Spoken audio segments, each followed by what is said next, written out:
pouvez circuler librement dans la rue pour l'instant, en tout cas. On peut pas vraiment. Oh là là, mon Dieu. Il y a tout le monde dehors, on ne sait pas trop. Il y a tout le monde qui prend des photos, des vidéos pour essayer de marquer ce moment, mais c'est horrible. Oh là là, il y a un corps là-bas. Il y a un corps là-bas, regardez. C'est horrible. Merci Anna pour ce témoignage à propos de cette fusillade aux abords du Bataclan en milieu de soirée. Si vous nous rejoignez sur BFM TV, il est donc question d'une fusillade devant le Bataclan dans le 11e arrondissement de Paris, d'une fusillade et d'une prise d'otage en cours à l'intérieur de la salle de concert où avait lieu ce soir un concert d'un groupe de rock californien qui affichait complet, plusieurs centaines au minimum de personnes retranchées et retenues dans cette salle de concert, semble-t-il.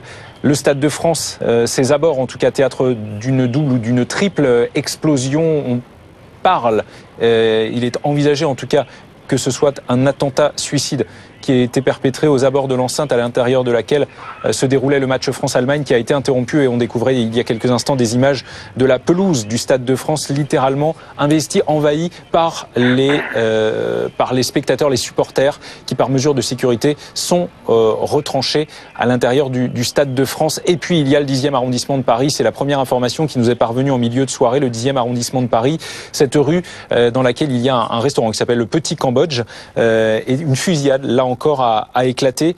Bonsoir Alban. Vous avez été témoin, ou en tout cas vous avez entendu ou vu des choses au moment où la fusillade a éclaté devant le restaurant du 10e arrondissement de Paris, c'est bien ça ? Effectivement, je me trouve en fait au 104 rue de Méricourt, une rue dans laquelle en fait à 30 mètres, à une trentaine de mètres, moi j'étais à l'extérieur d'un bar qui s'appelle l'Épicaranu. Et en fait, si vous voulez, à une trentaine de mètres, on a entendu un certain nombre de coups de feu, une trentaine de coups de feu. Et donc c'était la panique absolue. Tout le monde est rentré à l'intérieur. C'est un instinct de survie qui a été pris. Et donc tout le monde est rentré en panique. Toutes les tables ont été renversées, tous les verres sont tombés. Tout le monde est sorti par une issue de secours qui se trouvait dans le bar, qui donnait sur une cour, et voilà, et on est un petit peu, si vous voulez, emprisonné dans cette cour en attendant de pouvoir évacuer, sachant que pour l'instant c'est pas trop possible. On a les autorités qui nous ont dit que voilà, on n'était pas en mesure de sortir pour l'instant pour une question de sécurité. Merci Alban pour ce témoignage, des informations de plusieurs sources qui nous parviennent actuellement. Dominique, on peut révéler cette information selon laquelle, d'après l'une de nos consoeurs, une des journalistes de la rédaction de BFM TV, l'une de ses amies, une journaliste de la rédaction de BFM TV dont une amie était au Bataclan et qui a entendu crier l'un des tireurs et qui a crié « c'est pour la Syrie ». On rappelle que Olivier, un autre témoin tout à l'heure, a parlé de cette phrase Allahu Akbar, prononcée par l'un des auteurs de la fusillade devant le Bataclan. C'est comme cela que ça a commencé, par une fusillade et ensuite une prise d'otage qui est en cours. Une fusillade et une prise d'otage en cours au Bataclan avec arrivée donc des forces de police sur place. Et cette information donc qui vient de nous parvenir, un des tireurs aurait crié à l'intérieur du Bataclan, c'est pour la Syrie. Plusieurs informations toujours concernant cette prise d'otage précédée d'une fusillade devant et dans le Bataclan, salle de concert de Paris. Plusieurs tireurs qui auraient ouvert le feu dans la fosse. C'est cet endroit qui se trouve juste au pied de la scène dans les salles de concert, qui est légèrement en contrebas. Plusieurs tireurs qui auraient ouvert le feu dans la fosse en plein concert. On nous parle évidemment de plusieurs morts et des otages à l'intérieur. Les tireurs qui auraient évoqué la Syrie selon un témoin, un spectateur en l'occurrence, du concert. Maxime Cogny, vous êtes aux abords du Bataclan, quartier littéralement bouclé à l'heure qu'il est, évidemment. Sur la sortie du Bataclan, comme je disais là, il y a 2 minutes, je commence à avoir des gens sortir.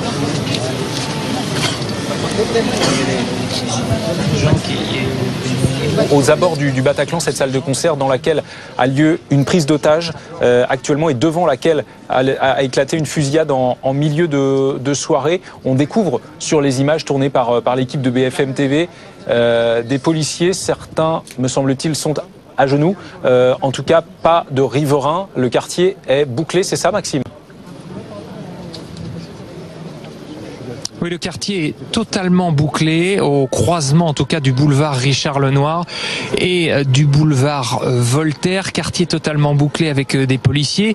Vous parliez de riverains. Il y a autour de moi des dizaines, pour ne pas dire des centaines de badauds ici, en dehors du périmètre de sécurité, alors qu'il y a un tout petit peu plus d'une heure, quand nous sommes arrivés sur place, les sirènes retentissaient dans tous les sens, que ce soit des sirènes de véhicules de pompiers, des sirènes de véhicules de police qui orientaient les voitures de l'autre côté de la direction du Bataclan. Pourquoi ? Parce que on a entendu des coups de feu, pas des tirs en rafale a priori, mais plusieurs, 5 à 6 tirs avec des gens loin de nous qui étaient en train de fuir la zone du Bataclan, et puis plus rien pendant 10 minutes, si ce n'est évidemment des sirènes et des hurlements de véhicules dans tous les sens. Avant, encore une fois, 5 à 6 coups de feu. Voilà où nous en sommes, alors que des moyens policiers, des moyens de secours, des pompiers couraient également dans différents sens tout à l'heure. On ne va pas aller jusqu'à parler de panique, quoique voilà où nous en sommes, avec un immense périmètre de sécurité déployé autour. Et une scène que je voudrais vous décrire, c'était il y a 10 minutes, l'arrivée de la maire de Paris sur place, Anne Hidalgo, qui a été, en voulant emprunter le boulevard, réorientée vers l'extérieur par les policiers, le service de sécurité. Merci Maxime. À quelques dizaines de mètres de vous, on rejoint Hassen, on retrouve Hassen. Bonsoir. Vous avez, semble-t-il, été témoin soit de la fusillade aux abords du Bataclan, soit ce qui se passe actuellement à l'intérieur du Bataclan. Dites-nous en plus. Général, pas loin du Bataclan, et les gens ne comprenaient rien, et tout de suite les gens commençaient à quitter les bars, les restaurants, et il y a une panique générale. En ce moment, on ne sait pas où aller, tout est bouclé. Panique générale à Hassen, qu'avez-vous vu ou entendu au moment où les coups de feu ont retenti? Ouais, on a entendu des coups de feu, mais on ne sait pas du quel côté, mais il a fallu, sur les chaînes télé dans les bars, qu'on commence à dire qu'il y a des prises d'otages, attentats du côté du Bataclan. Merci Hassen. Je me permets, alors qu'il est à 23h26, si vous nous rejoignez, de dresser un premier bilan et faire un résumé de ce que l'on sait, de ce qui se passe actuellement dans Paris, et ce qui se passe est extrêmement grave. Pour preuve, le plan rouge alpha vient d'être déclenché par les autorités. Ça veut dire quoi, le plan rouge alpha? C'est un plan rouge multi-attentat. Il semble donc que la piste terroriste soit en train de se confirmer. On n'avait plus beaucoup de doutes, mais là, il semble que l'étau soit en train de se resserrer sur les circonstances des différentes attaques à l'intérieur de la capitale actuellement. Une réunion est en cours au ministère de l'Intérieur, regroupant notamment Bernard Cazeneuve, le ministre de l'Intérieur, Manuel Valls, Christiane Taubira et bien sûr François Hollande. Le plan rouge déclenché, multi-attentat. Le plan blanc également pour libérer des places dans les hôpitaux. Ça, c'est du point de vue hospitalier, les moyens hospitaliers qui sont en alerte pour accueillir les victimes. On parle, c'est le dernier bilan qui nous a été fourni, on parle d'au moins 40 morts pour ces différentes attaques perpétrées aux abords du Stade de France en marge de la rencontre France-Allemagne en match amical, et dans Paris, dans le 10e arrondissement et dans le 11e arrondissement. Le 11e arrondissement où a lieu actuellement une prise d'otage à l'intérieur du Bataclan, cette salle de concert dans laquelle avait lieu un concert ce soir qui se jouait à guichet fermé. Il y aurait donc à l'intérieur du Bataclan plusieurs centaines au moins de spectateurs retranchés, retenus par des hommes qui, selon nos informations, d'après ce que nous a dit un témoin, des hommes qui auraient tiré dans un premier temps à l'intérieur de la salle de concert. Après 1 heure de concert, ils se trouvaient dans la fosse et ils auraient crié « C'est pour la Syrie, c'est pour la Syrie ». Voilà ce que nous expliquait par texto l'une de nos collègues dont la meilleure amie se trouvait à l'intérieur du Bataclan.